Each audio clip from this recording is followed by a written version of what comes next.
Throughout history, societies have invented countless ways to kill in the name of justice. From the gallows to the guillotine, these methods often reflected the values, fears, and technological abilities of their age. One such device, less well known than the scaffold or the blade, but equally grim, was the garrote machine, a mechanical strangulation device that became a symbol of execution in Spain and its colonies. For centuries, the garrote was used to silently end lives, often in public squares, where crowds gathered to witness both justice and deterrence. The word garrote comes from the Spanish term garrote vil, meaning vile stick or cruel stick. At its simplest, a garrote was originally nothing more than a cord, rope, or piece of cloth used to strangle someone. Criminals, soldiers, and assassins throughout history often employed such methods, since strangulation was quick, silent, and required little equipment. By the Middle Ages, strangulation had already appeared in formal executions across Europe. In many countries, it was considered a less honourable form of death than hanging or beheading.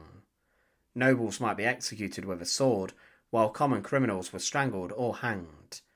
Over time, the garrote evolved from a crude rope into a mechanical device, designed not only to kill, but to do so with an appearance of authority and control. The garrote machine was a chillingly simple construction. It usually consisted of a sturdy wooden chair or post to which a condemned prisoner was tied. Behind the chair was a vertical iron collar attached to the screw mechanism. Once the prisoner was secured, the executioner placed the iron collar around the neck. By turning a large handle or wheel, the screw would tighten, pushing a metal bolt into the back of the prisoner's neck. Sometimes this was also a blade, while simultaneously compressing the windpipe and blood vessels. Death either came by strangulation, suffocation, or, if the executioner was skilled and the bolt well placed, by breaking the cervical vertebrae at the base of the skull. In theory, this was supposed to produce a quicker, more humane death than hanging, where miscalculation could result in prolonged agony. In practice, however, garrotings could be very gruesome, as the screws sometimes failed to sever the spinal cord cleanly, leaving the condemned to struggle in front of horrified spectators. It was in Spain that the garrote machine became most firmly entrenched. Strangulation had been used on the Iberian Peninsula for centuries, but in 1820 the garrote was officially adopted by the Spanish government as the kingdom's standard method of capital punishment, replacing hanging. Why Spain chose this method is a matter of debate. Some historians suggest it was considered more dignified and efficient than the gallows. Others argue it reflected Spain's desire to differentiate itself from other European powers. Whatever the reason, the garrote soon became synonymous with Spanish justice. For over 150 years, the garrote machine stood in Spanish prisons and execution yards, claiming the lives of thieves, murderers, political dissidents, and rebels. Even high-ranking figures were not exempt. In 1870, the Spanish general Juan Prim, who had played a role in bringing Amadeo of Savoy to the throne, was assassinated in part by garroting. Like the guillotine in France, the garrote in Spain was often a public event. Crowds gathered in plazas to watch executions, which were intended as both punishment and deterrent. The condemned was brought out, seated on a wooden chair and bound. A priest might offer final prayers, and then the executioner would step forward to turn the screw. The moment of death was tense and silent, quite different from the dramatic drop of a gallows trapdoor. The condemned often convulsed and stiffened as the bolt pressed into the neck. The quietness of the garrote, however, also gave it a grim dignity. Unlike hanging, which could involve thrashing bodies, the garrote seemed more clinical, almost mechanical. For this reason, some Spanish officials defended it as more civilized. Because Spain ruled a vast colonial empire, the garrote machine was exported overseas. It appeared in the Philippines, Cuba, and parts of Latin America.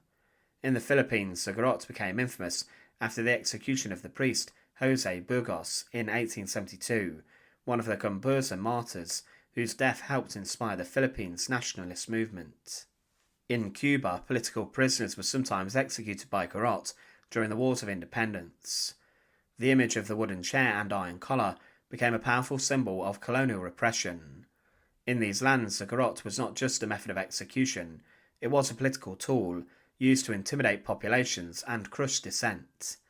By the 19th century, many European countries were searching for modern and supposedly more humane ways to execute criminals. France turned to the guillotine, which promised swiftness and equality. Britain continued with hanging, but refined the long drop method to break the neck instantly. Spain, however, remained loyal to the garrote. Each method had its critics and defenders. Supporters of the garrote claimed it was quick, left the body intact, which was important for Catholic burial traditions, and avoided the gory spectacle of decapitation. Critics pointed out its failures, botched executions, convulsions, and the horrifying sight of the screw crushing bone and flesh. As the 20th century progressed, the garrote began to seem like a relic of a darker age. Spain, however, clung to it longer than any other nation. While most countries moved towards hanging, firing squads, or eventually the electric chair and lethal injection, Spain continued to use the garrote machine well into the 1900s. The final years of its use were deeply tied to politics. Under Francisco Franco's dictatorship, the garrote was used not only against common criminals, but also against political opponents. It became a symbol of state repression, feared by many Spaniards. The last execution by garrote in Spain took place in 1974, just a year before Franco's death. Two men, Salvador Puig Antich, a Catalan anarchist, and Heinz Sches, a German-Polish immigrant, were both executed by garrote in Barcelona.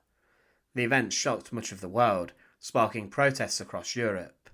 To many it was unthinkable that such a medieval device was still in use. After Franco's death and Spain's transition to democracy, the death penalty was abolished, and with it the garrote finally disappeared into history. Today the garrote machine is remembered as one of the most haunting execution devices in history. A few examples survive in museums, where the iron collars and wooden chairs stand as chilling reminders of past justice. For Spaniards and many in Latin America, the garrote is associated with authoritarian rule, colonial repression, and political violence. In the Philippines, the memory of José Burgos' garroting is tied to the story of independence. In Spain, the last executions of 1974 are remembered as one of the final acts of Francoist brutality. The garrote's legacy is also symbolic of how societies grapple with justice. What once was defended as efficient and dignified is now condemned as cruel and archaic. Its story shows how the ideas of punishment and humanity shifted over time. The garrote machine occupies a unique place in the history of capital punishment. From its crude beginnings as a simple cord to its evolution into a mechanical strangulation device, it served as Spain's primary execution method for more than a century and a half. Exported across the empire, it became not only a tool of justice, but also a weapon of political control. Although presented as a more humane alternative to hanging, the garrote was far from painless, and its quiet efficiency often masked horrifying suffering. Thanks for watching. To support our channel, please make sure to subscribe, and once again, thank you so much for watching.